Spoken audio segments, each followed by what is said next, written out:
Good morning. आज का जो हमारा टॉपिक है वो है टेम्परेचर या तापमान। इससे पहले हमने इंसोलेशन यानी सूर्य तप को पढ़ा कि सूर्य तप क्या होता है, सूर्य तप को प्रभावित करने वाले कारक कौन कौन से होते हैं तथा हमने विभिन्न प्रकार के सौरिक विकिरण के बारे में जानकारी प्राप्त की। इसी कड़ी में एक नया टॉपिक है हमारा तापमान, जिसे हम टेम्परेचर कहते हैं। टेम्परेचर और इंसोलेशन में क्या फर्क होता है, ये पिछली कक्षाओं में हम जान चुके हैं। आज इस टेम्परेचर वाले टॉपिक के अंतर्गत हम टेम्परेचर क्या होता है और इसके साथ ही टेम्परेचर को प्रभावित करने वाले विभिन्न कारकों के बारे में डिस्कस करने वाले हैं। चलिए बढ़ते हैं टॉपिक की तरफ और देखते हैं कि तापमान क्या होता है। तापमान के अर्थ की अगर बात करें तो सामान्यतः यानी जनरली हम ऊष्मा यानी जो हीट है तथा जो टेम्परेचर है उसका उपयोग एक ही अर्थ में करते हैं। यानी हम हीट या एनर्जी तथा टेम्परेचर दोनों ही जो वर्ड है इनको एक साथ यूज करते हैं या फिर मानते हैं कि जो ऊष्मा है और जो तापमान है दोनों एक ही है। लेकिन इन दोनों में माइनर यानी सूक्ष्म अंतर है। क्या अंतर है कि ऊष्मा वास्तव में ऊर्जा का यानी हीट जो है वह वास्तव में एनर्जी का एक ऐसा गुण है जो वस्तुओं को गर्म करती है। यानी ऊष्मा क्या है, हीट क्या है कि हीट एनर्जी का एक रूप है या गुण है जिससे कोई वस्तु गर्म होती है। हम अपने हाथों की दोनों हथेलियों को कुछ समय के लिए रगड़ते हैं, उससे भी ऊष्मा उत्पन्न होती है। तो जो ऊष्मा है वह एक अलग प्रकार का गुण है और तापमान एक अलग प्रकार का गुण है। तो इस प्रकार से हम कहें कि ऊष्मा के माध्यम से ही हमें ऊर्जा की मात्रा का पता चलता है या बोध होता है। किस प्रकार से? या फिर हम इसे इस प्रकार से भी समझ सकते हैं कि दिन में सूर्य से जो ऊर्जा प्राप्त पृथ्वी करती है उसका ऊष्मा में रूपांतरण होता है। यानी इंसुलेशन इनकमिंग सोलर रेडिएशन है जो हमें सूर्य से प्राप्त हुआ है वह हीट में कन्वर्ट होता है। जैसे कि दिन के जब 12 बजते हैं उस समय पृथ्वी सबसे अधिक ऊर्जा प्राप्त करती है। लेकिन जब हम बात करें कि उस समय अगर हम थर्मोमीटर से कैलकुलेट करें तो जो टेम्परेचर है वह हमें 12 बजे न दिखकर उससे 2 घंटे या 3 घंटे बाद प्राप्त होता है। जैसे कि अगर हमें दिन का अधिकतम तापमान देखना है तो वह हमें दोपहर के 2 या 4 बजे के बीच प्राप्त होता है, जिसे हम हाईएस्ट या मैक्सिमम टेम्परेचर कहते हैं। इसी प्रकार से अगर हम मिनिमम टेम्परेचर की बात करें तो वह रात के 12 बजे न होकर सुबह 4 से 5 बजे के बीच कैलकुलेट किया जाता है। अगर आप अपने मोबाइल को देखें या सुबह का अखबार देखें तो आप वहां पर पाएंगे कि आज अधिकतम तापमान कितना होगा। एक अनुमान लगाया जाता है। एक मोबाइल भी अनुमान के तरफ या अनुसार आपको बताता है कि आज मैक्सिमम टेम्परेचर कितना रहेगा और मिनिमम टेम्परेचर कितना रहेगा। तो उसे कैलकुलेट कब किया जाता है? तो मैक्सिमम टेम्परेचर है वो कैलकुलेट किया जाता है, नोटिस किया जाता है शाम को 4 बजे के आसपास। और लोवेस्ट टेम्परेचर या मिनिमम टेम्परेचर जो कैलकुलेट किया जाता है वो रात के 12 बजे न करके सुबह 4 से 5 के बीच किया जाता है। इसी प्रकार से जब हम मैक्सिमम टेम्परेचर तथा लोवेस्ट टेम्परेचर के बीच का जब हम वेरिएशन निकालते हैं कि दिन में कितना अधिकतम तापमान था और कितना न्यूनतम तापमान था, इन दोनों का जो अंतर निकाला जाता है, जो वेरिएंस निकाला जाता है, उसे हम तापांतर कहा करते हैं। जैसे कि अगर किसी दिन का मैक्सिमम टेम्परेचर 40 डिग्री सेंटीग्रेड है और लोवेस्ट टेम्परेचर 22 डिग्री सेंटीग्रेड है, तो वेरिएशन 40 माइनस 22 बराबर 18 डिग्री सेंटीग्रेड या सेल्सियस रहेगा। बात करते हैं कि जो वायुमंडल है वह हमारा किस प्रकार से गर्म होता है। तो वायुमंडल के गर्म होने के अलग अलग रूप हमें नजर आते हैं। रूप का अर्थ है कि हमने पढ़ा कि जो इंसुलेशन जो आता है वह हमें शॉर्ट वेव्स में के रूप में मिलता है। उस शॉर्ट वेव से हमारा वायुमंडल गर्म नहीं होता है, बल्कि वायुमंडल जो गर्म होता है वह पार्थिव विकिरण से होता है। उसी प्रकार से कुछ ऐसी विधियां चलती है, उन विधियों के माध्यम से हमारा वायुमंडल गर्म होता है। जानते हैं कौन कौन सी विधियां हैं?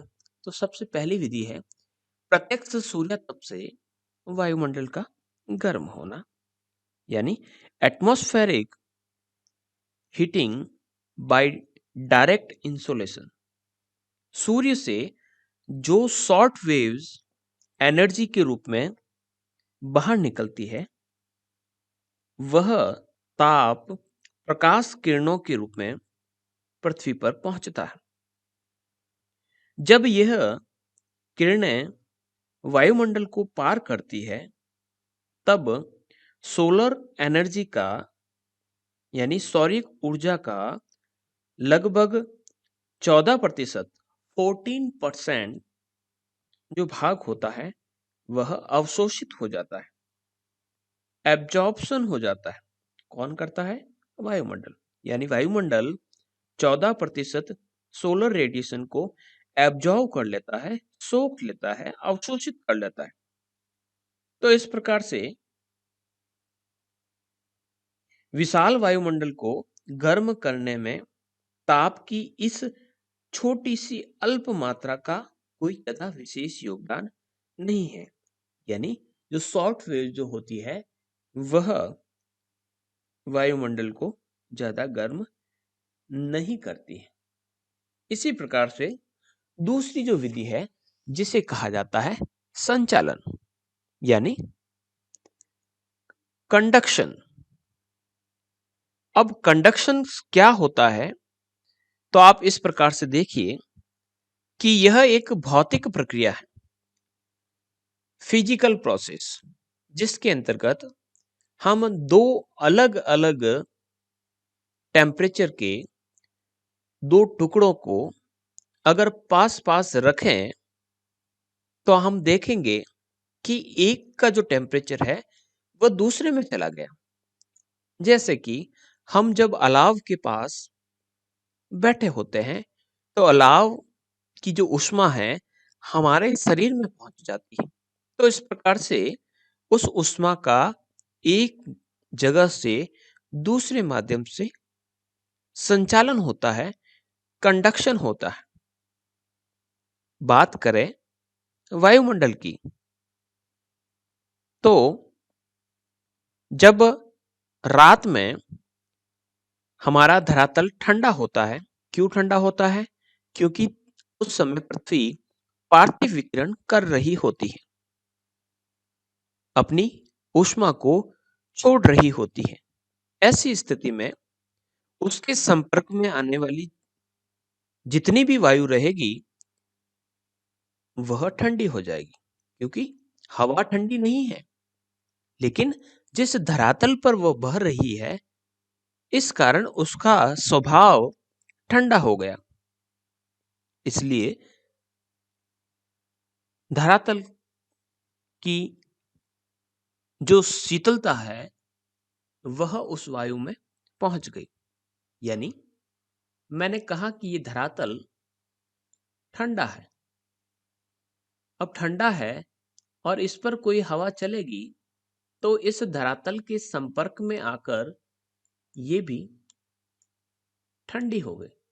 इसी प्रकार से गर्मियों के मौसम में धरातल गर्म होता है और गर्म धरातल पर जब हवा चलती है तो इस धरातल के संपर्क में आकर हवा भी क्या हो जाती है, गर्म हो जाती है। तो इस प्रकार की जो प्रक्रिया होती है उसे हम संचालन कहते हैं। इसी प्रकार नेक्स्ट है रेडिएशन या विकिरण। क्या होता है? तो दो प्रकार का, एक लघु तरंगों के रूप में, एक दीर्घ तरंगों के रूप में। यानी किसी वस्तु द्वारा किसी निश्चित तापमान पर यह जो उष्मा तरंगों को छोड़ा जाता है उसे हम विकिरण कहते हैं। जो वस्तु अपनी ओर आने वाले विकिरण का अवशोषण करती है, एब्जॉर्ब करती है तथा किसी निश्चित तापमान पर अधिकतम ऊर्जा का विकिरण करती है तो उसे कृष्णिका, ब्लैक बॉडी कहते हैं। यानी ब्लैक बॉडी के रूप में पृथ्वी का जो धरातल है वह भी ताप तरंगों को छोड़ता है। तो इस प्रकार से जो टेरेस्ट्रियल रेडिएशन होता है उससे हमारा वायुमंडल गर्म होता है। रेडिएशन, पृथ्वी गर्म हुई, मान लीजिए ये सरफेस है, दिन पर सूर्य से रोशनी प्राप्त कर रही है, गर्म हुई, कब? दिन में। और जैसे ही नाइट होगी तो यही अपनी गर्मी को छोड़ेगी। जब ये छोड़ेगी तो टेरेस्ट्रियल रेडिएशन, रेडिएशन दोनों ही है, ये इनकमिंग सोलर रेडिएशन है, ये आउटगोइंग अर्थ रेडिएशन है जिसे हम टेरेस्ट्रियल रेडिएशन कहते हैं। आगे बढ़ते हैं। नेक्स्ट जो है वह है कंडक्शन, संवहन। अब संवहन की प्रक्रिया किस प्रकार से होती है? तो धरातल के निकट की वायु गर्म होकर फैलती है। चूंकि गर्म होती है अतः हल्की हो जाती है और हल्की होती है तो ऊपर उठती है। जो हल्का रहेगा वो उड़ेगा, जो भारी रहेगा वो धरातल के पास रहेगा। जब गर्म हवा ऊपर चली जाती है तो नीचे ठंडी हवा धरातल के पास रहती है। इस प्रकार की स्थिति में संवहन धाराएं उठती हैं। एक साधारण शब्दों में अगर हम कहें कि संवहन क्या है तो हम इसे इस प्रकार से समझ सकते हैं। एक वाटर बॉडी पर सूर्य का प्रकाश गिरा, भाप बनेगी, इवेपोरेशन होगा, यानी वहां पर वाष्प ऊपर की तरफ जाएगी, दाएं बाएं न जाकर सीधी ऊपर जाती है क्योंकि ये हल्की होती है। जो भाप ऊपर जाएगी, ऊपर जैसे जैसे जाएगी सौरमंडल तक टेम्परेचर कम होता है। किस गति से? तो 1 किलोमीटर की ऊंचाई पर 6.5 डिग्री टेम्परेचर कम होता है। ऐसी स्थिति में यह जो भाप है वह वापस पहले तो बनाएगी बादल और बादल से जब काफी ठंडे हो जाएंगे तो कंडेंसेशन के रूप में, संघनन के रूप में यहां पर क्या होगी? रेन होगी।